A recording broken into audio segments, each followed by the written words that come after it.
All right, welcome back to the Elias Macko Show. Now, of course, the dust has settled and the final votes have been tallied. Mark Carney ends up with a minority government, oh so close to a majority, by the way. We broke it down earlier in the morning. I think it's like 860 votes. They had gone another direction. Mark Carney could have had that majority government. But no less, Mark Carney now has to deliver on some of the promises he made during that election campaign. Let's discuss that and more with Tim Powers, chairman of Summa Strategies, managing director of Abacus Data. Tim, welcome back to the program. Elias, great to be with you. How are you doing? I'm doing fantastic. So let's talk about the big promises, right? Mark Carney promised a big tax cut for Canadians. He's promised, no more increase to the capital gains, GST break on first homes under $1 million. How's he going to deliver on this? Cross his fingers and pray and hope it all works. But that aside, if he doesn't take the spiritual route, here's kind of what I think is going to happen over the next 4 to 8 weeks. He's got to swear in his cabinet, obviously. He does have to have some budget, Elias. So Government is running on what's called special warrants right now, because as you and your listeners will recall, there was no budget. That we just went right. Carney got elected. We went right into an election. So he needs to come forward with some budget in the short term before Canada Day. I think we will see in that middle class tax cut. We may also see that first-time home buyers tax relief program. I suspect that those will be early ones because he wants to demonstrate he can move forward on those promises. He will worry about paying for them in the full budget or describing how they'll be paid for in a fuller and more comprehensive budget that comes next spring. So that's what I expect will happen. I think he's hoping he'll be able to pay for them through revenues that are either generated off of tariffs and or new economic opportunities that come in. I would just say, as you well know, you start a resource project somewhere or you start a trade arrangement with another country, cash doesn't flow in day one. So it's going to take a little bit of time to pay for those programs if they ever are properly paid for. And also close to majority, but not a majority. He needs a party to help him out. And I want to get your take on this, and I spoke about it in the first hour of this program. I think it's to me, it's the NDP cannot continue to go along with the Liberals on everything. They actually need to stand their ground and actually become combative against the Liberals. So then it's up to the Bloc now to support the Liberal government. How do you see that plays out? They need to get support from somewhere.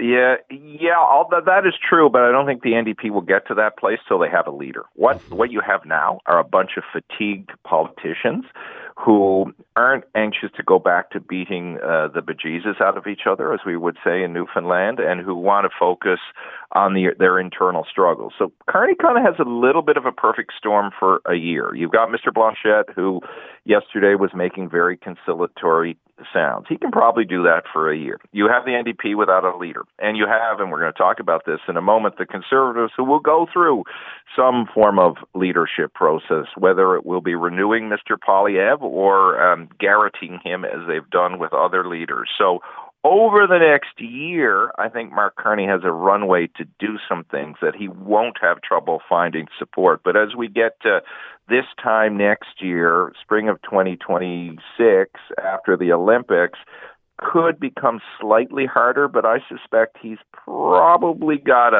the traditional window of 18 months to 2 years to find that he can get things done in the minority. So if that's the case, then I guess Pierre Poilievre has some breathing room to get back into Parliament. Of course, he lost his own riding, which I think complicates everything for the Conservatives. You touched on it. How do you think the Conservative Party will handle their second place finish? I know there's a half glass full and a lot of half glass empty takes on that. How do you see it? Well, you used to cover sports, as I learned last time we spoke. You will be familiar with the Canadian program called Own the Podium. That's what we have internally in Canada. It's about generating gold medals. Mm-hmm. How does that relate to this conversation? Well, the Conservative Party was built to win elections, not have glorious silver medal finishes. I think Mr. Poilievre, he's got about a 50-50 chance, Elias, of staying or going. He's in better stead than, say, Mr. O'Toole was or Mr. Scheer was because of the numbers you just mentioned.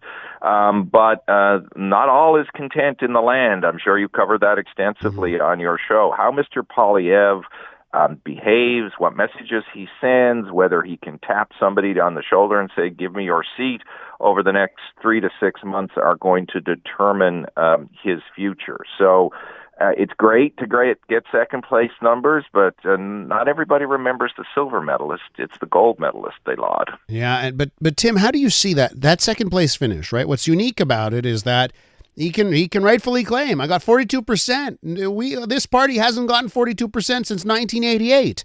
Do you view it as, well, listen, NDP collapsed, what are you going to do? Or do you think there were deficiencies here on how Pierre Poilievre leads the party and that the caucus needs to deal with it?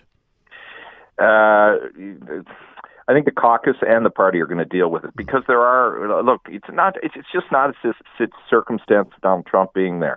There was a 27-point lead. A good team, a good organization does need to know how to adapt. Yeah, there were some things he couldn't have adapted to, but there was rigidity and other things that were not helpful. There were broken relationships.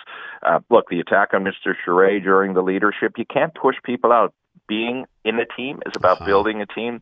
He's going to have to answer for all of that and not just hang his hat on, we did really well, and isn't that a shiny silver medal? Does he have any bridges that are still standing that haven't been burned? There's a few. Look, there's a lot of people who came to him who support him. There's a lot of young people in the Conservative Party now that he brought in who support him and think that they should stay the course.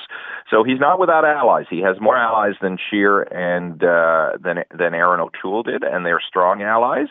But they alone will not shape his journey and whether he stays or goes. Tim, got to leave it there. Pleasure talking to you. Thanks so much.